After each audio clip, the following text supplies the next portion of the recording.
What's up, y'all? Chris here to give my predictions for next weekend's Strikeforce event. I already shot a video for this the other day, didn't post it, but I had to redo it now that one of the participants on the main card, Mike Kyle, fell off. Gotta say though, look forward to this event. Not a whole lot of fights on it. I think only 4, but the main event alone sells it for me. Get to the undercard real quick first. Got Gegard Mousasi taking on the late replacement Keith Jardine. Was originally supposed to be Mousasi against Mike Kyle, but Kyle broke his hand again. Gegard, former UFC or Strikeforce light heavyweight champion, lost his title to King Mo. I don't think he's gonna make problems here, aside from the fact that Keith Jardine's a really last minute replacement, like a week, to prepare for this fight. Not to say he won't come in shape, but Jardine he looked like garbage the last fight I saw him in against Trevor Prangley. Whether or not you thought he deserved to win that fight, he just didn't look all that good.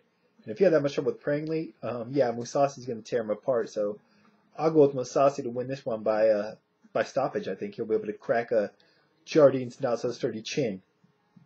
Next up, you got Shinya Aoki taking on Lao Beer Bomb.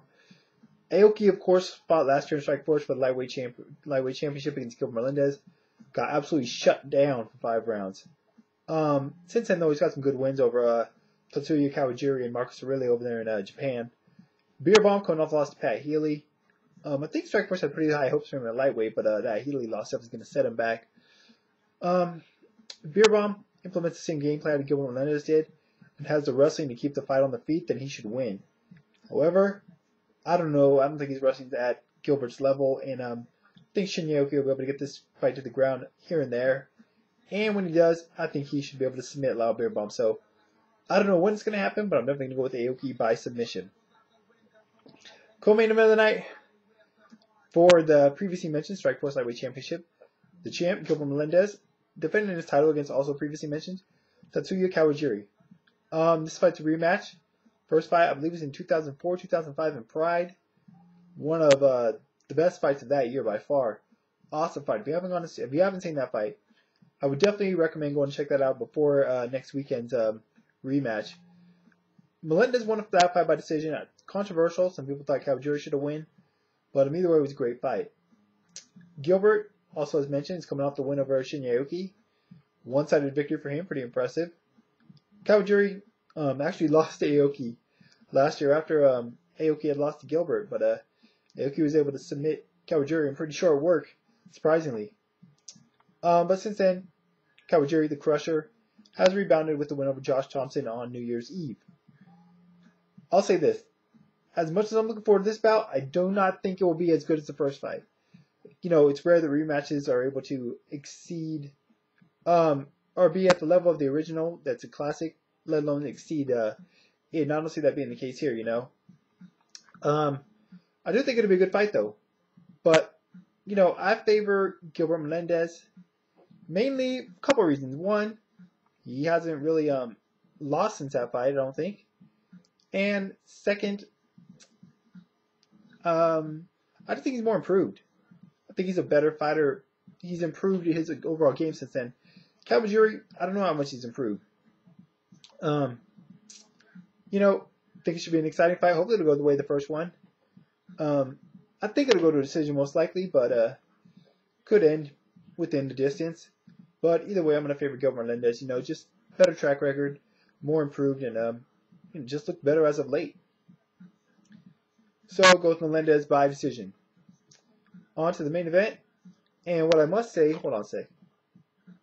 Music in the background's annoying me. Not annoying me, but distracting me.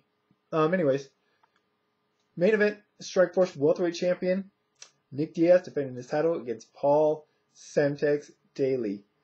Gotta be honest, of all the fights that are scheduled for the rest of this year, including boxing and mixed martial arts, this is the one I'm looking most forward to. Granted, I've said it before, full disclosure, Nick Diaz is my favorite MMA fighter, so that's definitely part of it. That aside, though, stylistically, man, this is an awesome matchup.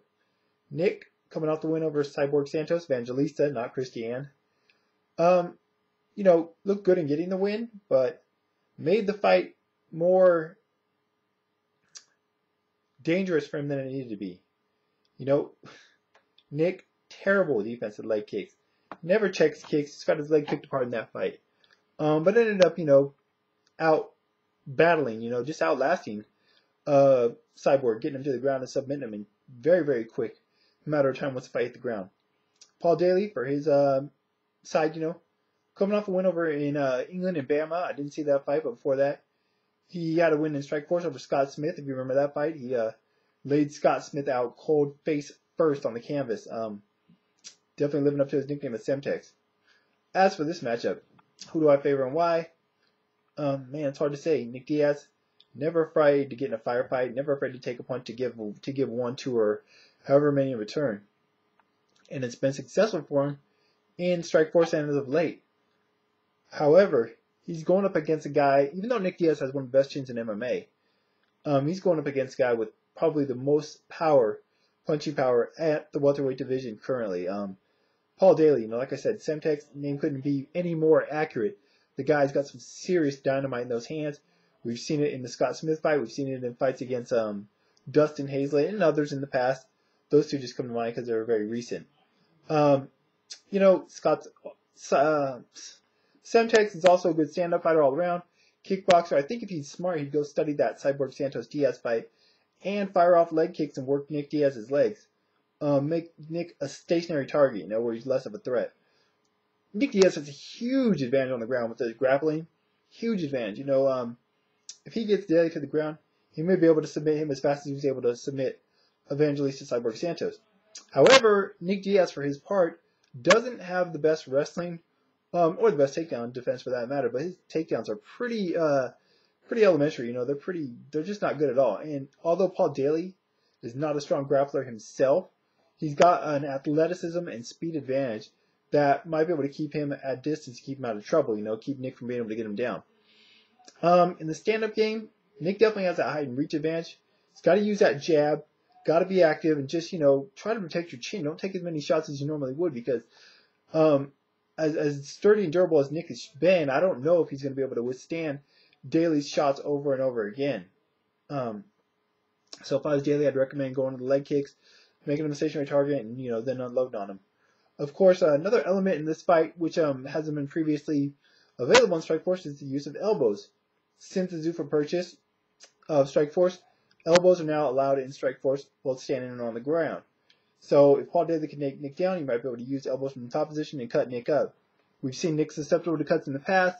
Sure, he got the scar tissue removed some of it, but he's still going to be easier to cut open than most fighters, especially with someone like Daley dropping elbows on you. As for Nick's part, he could probably I don't know if he can win this fight on a standing position or not. Definitely needs to go to the body. That's something Nick Diaz is great at. He's probably one of, if not the best body puncher in mixed martial arts.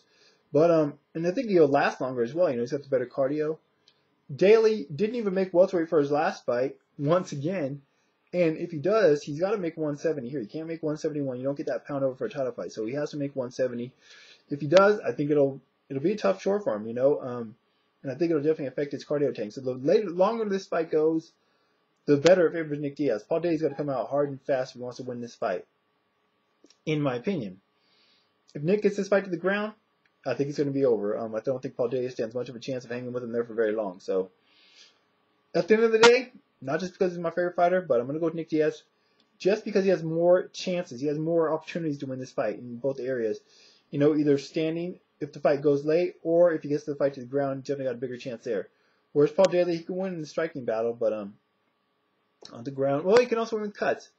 I don't know. I just think Nick's more ready for this fight. I think the weight cut might be a killer for Daley. But by no means do I think that Paul Daley cannot win this fight by knockout or by cut stoppage. Either way, I don't think this fight's going the distance. There's no way I see this fight going 25 minutes. And I'm looking forward to it, man. Like I said, I'm really looking forward to this fight. Anyways, I'll be talking about this fight, as usual, on Science Finance Radio Show. The results, predictions, whatever. So if you guys want to check that out, I'll put a link to the show in the information part of the video as usual. And I'll put a link to my Twitter as usual. Want to hear your guys' thoughts on the event, in particular the main event. Who do you favor and why? And yeah, that's pretty much it for now. Till next time, guys, I'm out.